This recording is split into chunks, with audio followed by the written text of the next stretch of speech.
The metagame has really evolved since Cassandra Nova was introduced to it. Arishem, finally not the best deck. Finally, we're starting with something that is not Arishem. Let's get into the best decks to climb in Marvel Snap. To me, the Move Shell is actually the best one in the current metagame to go alongside Thena. There's going to be a lot of Thena decks that you're going to see when playing at the highest levels of Marvel Snap. Thena is sort of the core of a lot of mid-range decks and has really solidified herself as one of the premier, if not the premier, mid-range packages in the game. When you combine Thena with the extra energy from Hope Summers, the extra power you get on Angela, the ability to scale with Kitty Pryde, and the efficiency of the cards that move, you end up with a deck that has a ton of powerful options into a lot of the metagame. First things first, Cassandra Nova is here to insulate us from the matchup against Arishem. Cassandra Nova will show up in a lot of these decks because without her, Arishem is incredibly dominant still. However, the vast volume of Cassandra Nova that you're going to see throughout this tier list is going to start having an effect as this percolates downwards. The more people play Cassandra Nova, the less people want to play Arishem because that card is actually very good in the matchup almost no matter what you are playing alongside it. Because of this, Arishem itself gets weaker, and it would not surprise me if in the future, cutting Cassandra Nova from a deck like this in order to metagame less against Arishem and more against mirrors ended up being the correct thing to do. Most of these decks end up being one or two cards from each other. Alternates you can swap in include Vision and Nightcrawler. Typically, the cards you're going to want to swap out are Nocturne and Cassandra Nova for those cards, depending on how you want to do it.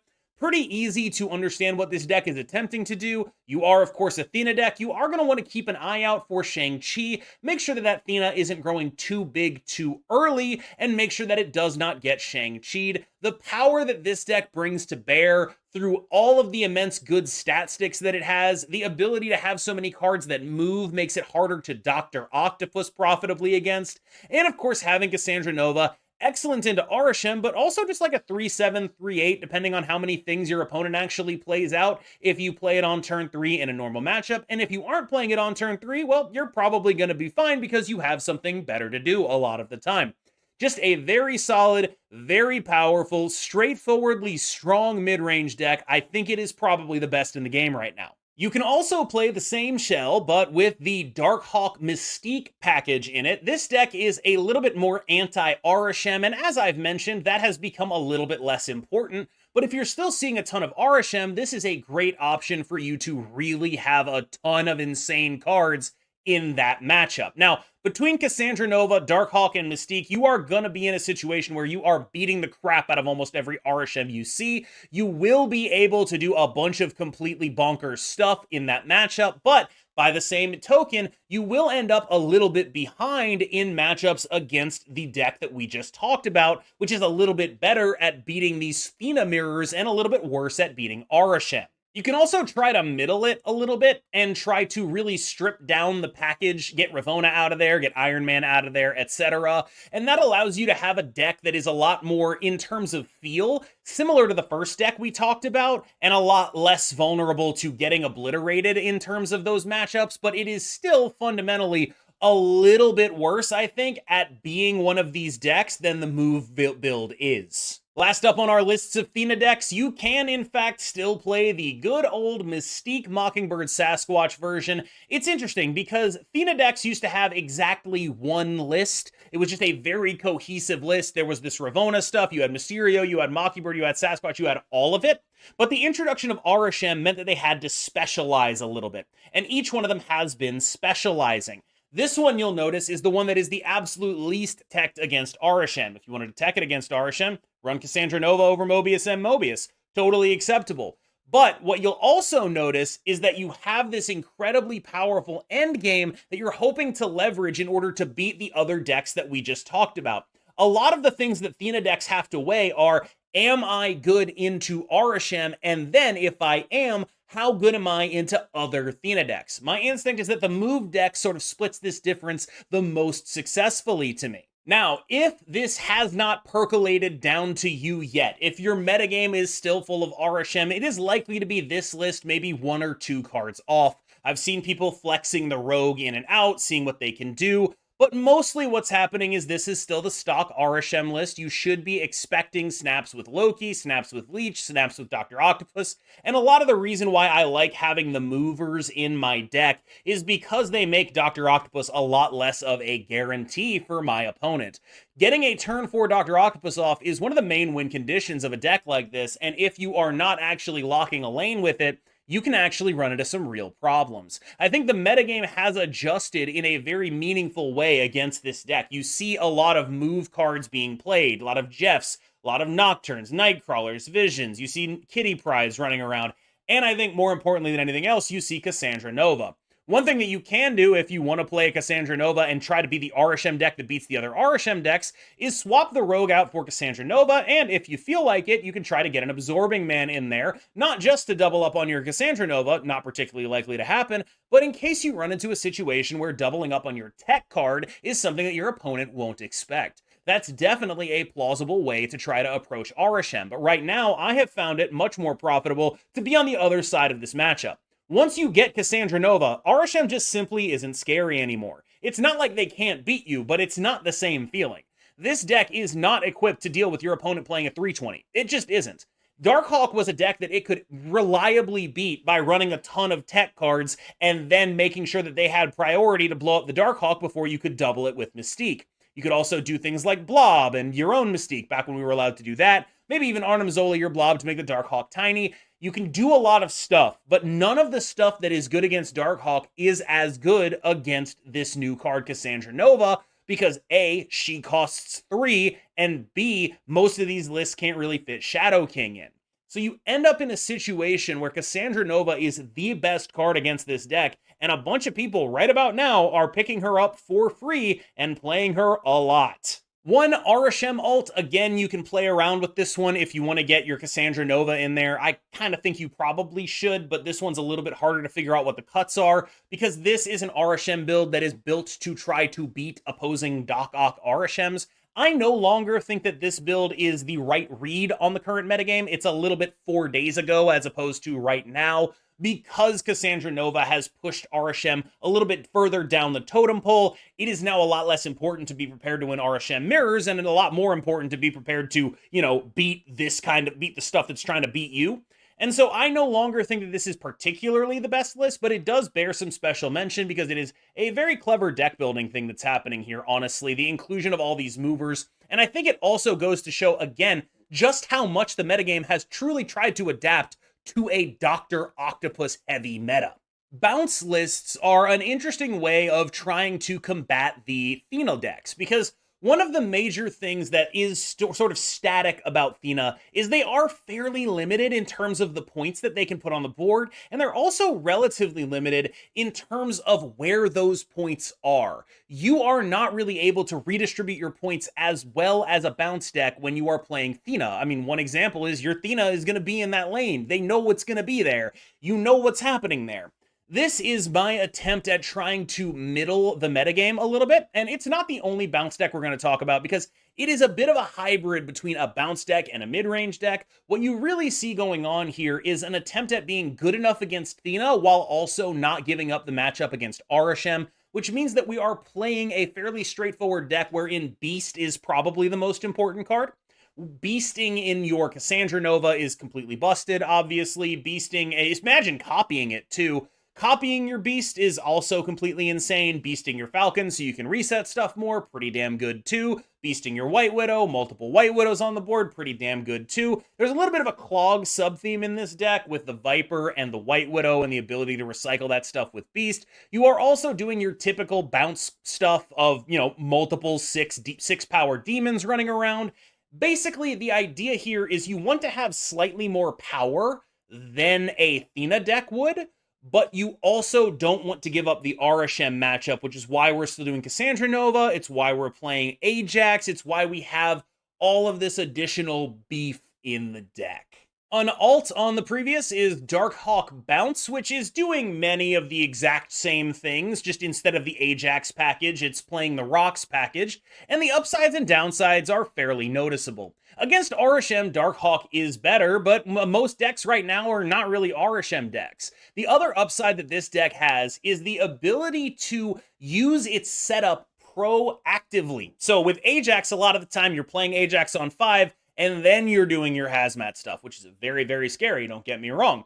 With Darkhawk, you are building it up over the course of the game with Korg, with Rock Slide, things like that. I do wonder if there's not a way to strip these decks down even further, get rid of all reliance on 5 drops, but I haven't gone that far myself. One card that I've really wanted to try to fit into both of these decks is Hope Summers, because again, we are playing these 5 drops that are very vulnerable to various pieces of tech.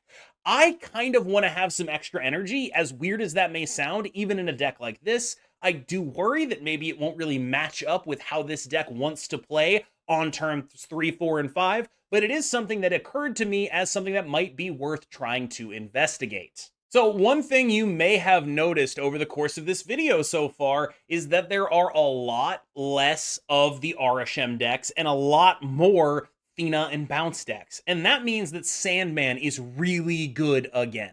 This deck is actually legit into the exact meta we have right now. We have a situation where Sandman is they're not going to be able to play 2 cards for the Thena. Keep in mind that they can play Jeff through Sandman. You should pay attention to that. And B, a deck that is very easily able to set up these lockdown situations and then finish them off with Leader.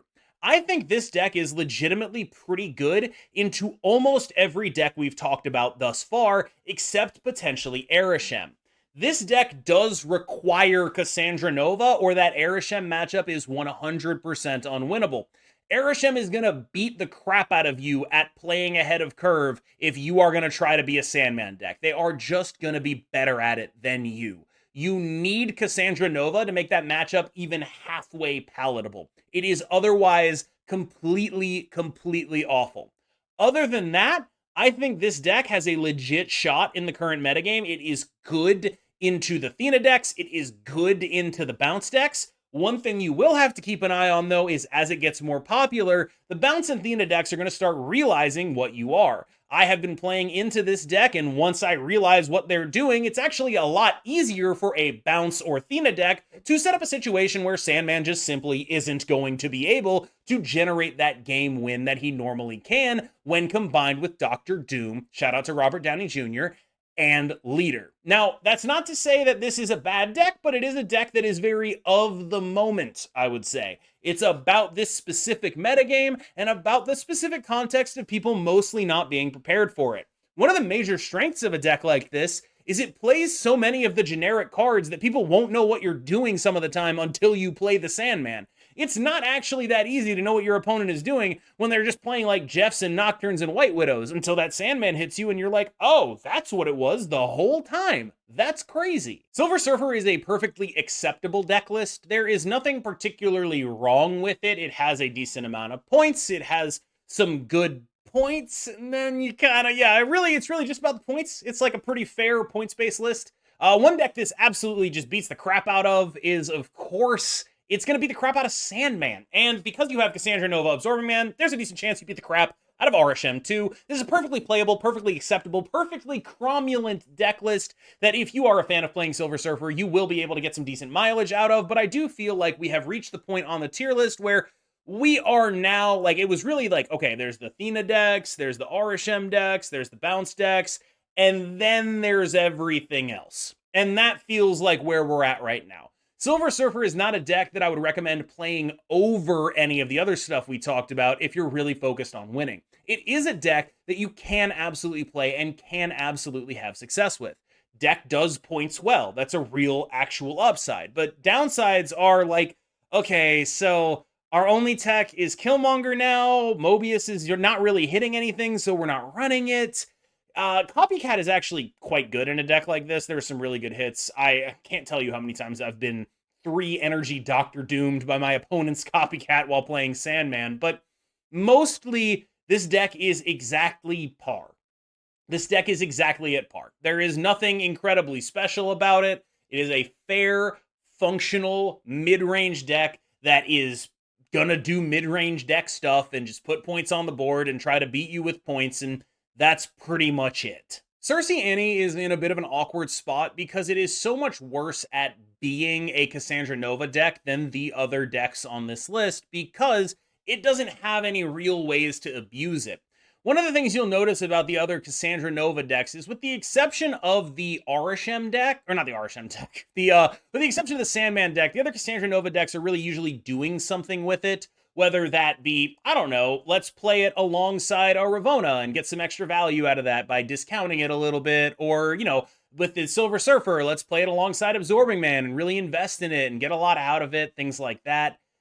This deck is not really able to do that because of being a, you know, Sersi deck. It's not a good thing to Sersi. And while you could take this Mobius out and replace it with Cassandra Nova, the functional issue you're going to run into is that as a mid-range core, this deck is worse than the Thena decks, and it's also worse at using Cassandra Nova.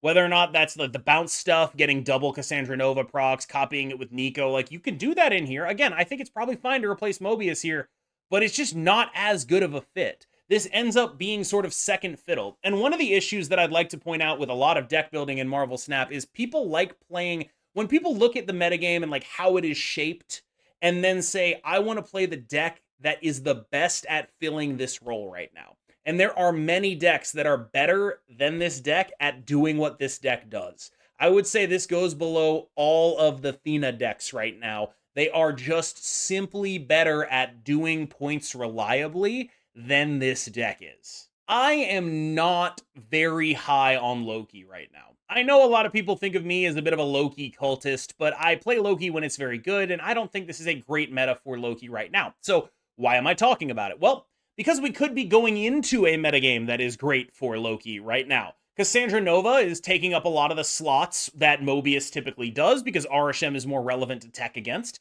You are noticing that every time I show a deck that has Mobius in it, I basically say, hey, if you want to run Cassandra Nova instead, that's totally good, right? Probably better.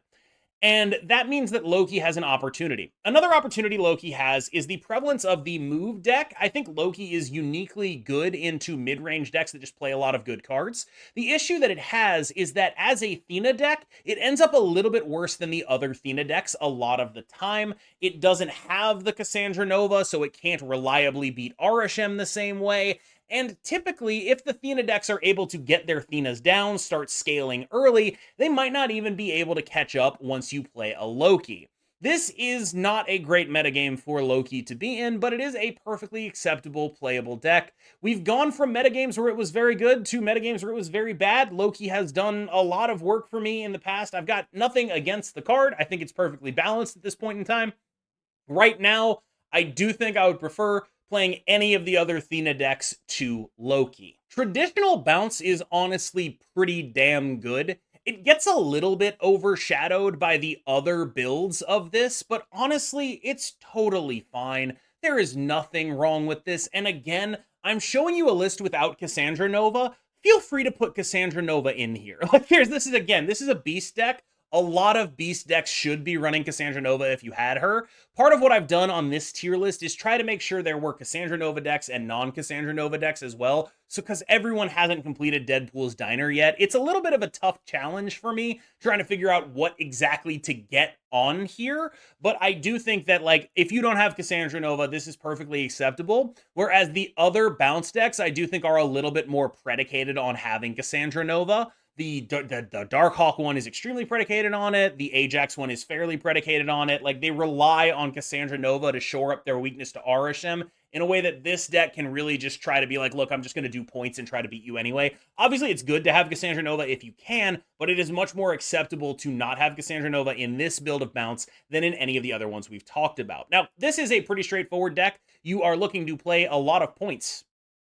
That's it. That's what you're doing. You're playing a lot of points. Good luck. Clog is in a bit of a downward spiral right now. There are a couple major reasons for that. The first is that the increased prevalence of the metagame adjusting to Dr. Octopus was not just bad for Arishem, but bad for this deck as well.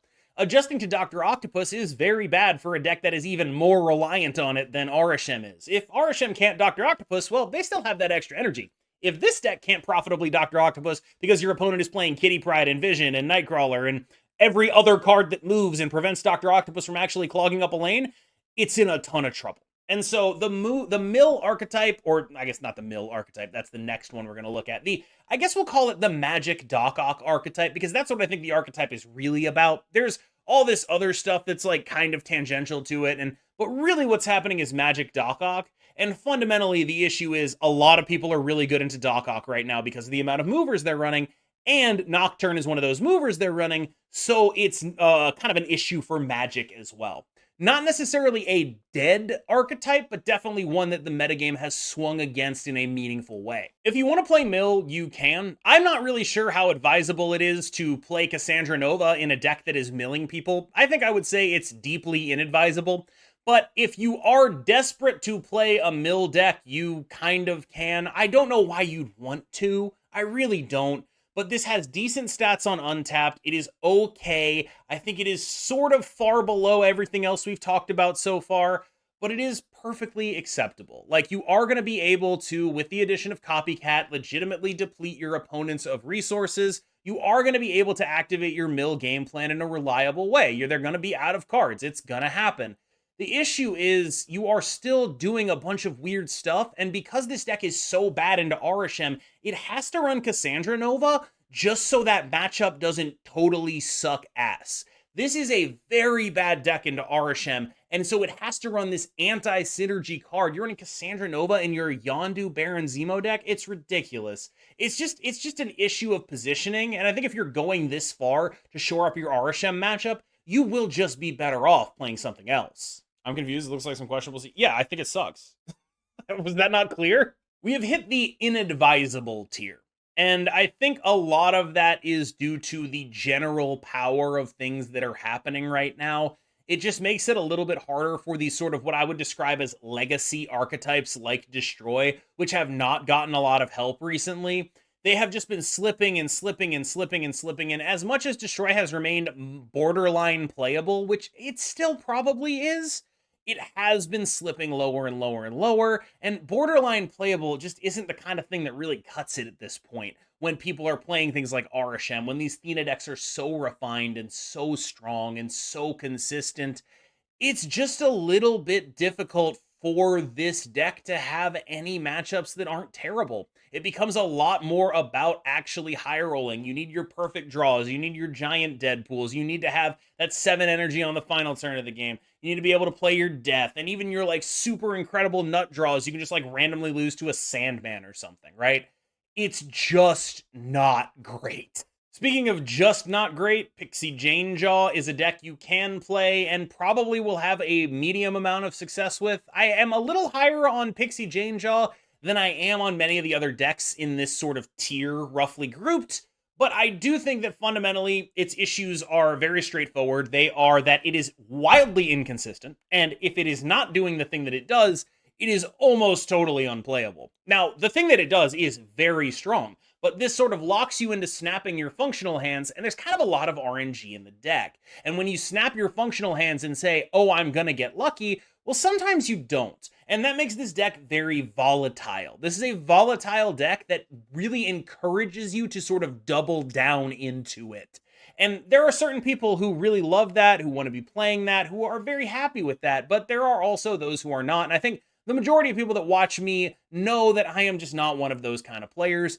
It's acceptable. This is an acceptable, plausible deck. But right now, the heights that it reaches might not be worth the risk because there are other decks that reach similar heights without risking any of that. You can play Mr. Negative if you want. I would still encourage the same build we have been playing for a while. Now, Negative into Jane is still extremely, extremely strong. One thing you're going to run into is whether or not it's worth playing a Cassandra Nova over a Darkhawk, because this deck is not built to be a Darkhawk deck. The Darkhawk there is just tech for Arishem. And personally, I think Cassandra Nova is slightly better tech than Darkhawk. However, you do lose your Mystique synergy, so there is a lot to consider. This deck can still high roll the crap out of people. There's a lot less Mobius than there was because people are teching Cassandra, and Cassandra against you, yeah, so that actually kind of helps you a little bit. It's pretty good. That said, I still don't think this deck has reached a level of consistency where it is a major threat in the metagame. It is okay. It's solid. It's playable. It's the same deck you know. but I don't think it is advisable to play it over a variety of other stuff, especially if more people start picking up stuff like Sandman, which can absolutely bully you out of the game. Finally, I've got one honorable mention. This is a Weird Sera deck cooked up by CocoBird that Big Baby has been playing as well. Several of my friends are vouching for it, and it was interesting and weird and powerful enough that I wanted to include it here. This is a deck that is leveraging a lot of unknown information, and I think maybe the fact that I'm putting it on here will remove some of that advantage because now there's known information. You kind of know what's happening here. It's powerful. There are not a lot of people that are going to be able to expect things like Grandmaster Hitmonkey. Like, that is just Grandmaster Hitmonkey, Sage Hitmonkey, strong as hell. There are really, really big numbers in this deck that are not always the expected numbers or on the expected locations. Having something that can double up the power of those 3-drops is quite powerful. There are good things going for this archetype right now, but I do think a lot of it is reliant on surprise. This is not a deck people are prepared for. This is not a deck people understand what's happening.